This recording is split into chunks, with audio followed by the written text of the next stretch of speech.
অনেকেই বলে যে যশোর মানুষ নাকি ভালো না, যশোর মানুষ বাবা চুদি, তারা নাকি এরকম সেরকম বিনিময় কথা বলে থাকে।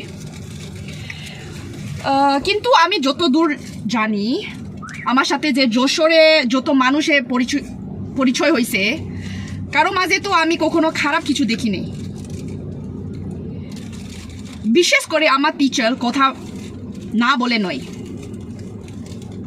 যে আমাকে 2 বছর ধরে বাংলা ভাষা শিখাইছে।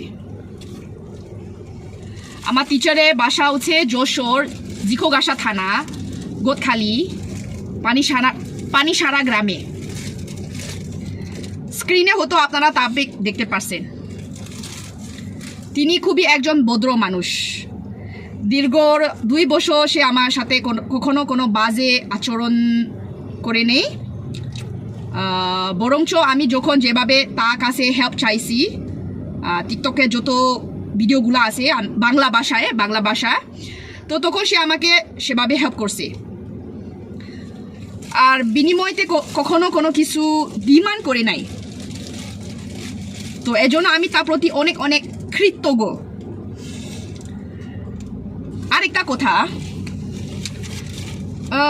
ভালো খারাপ মানুষ পৃথিবীতে সব জায়গায় আছে। তাই কখনো কোনো একজন মানুষের জন্য পুরো জেলাকে খারাপ বলা উচিত না এবং বদনাম করা উচিত না। আশা করি সবাই বুঝতে পারছেন।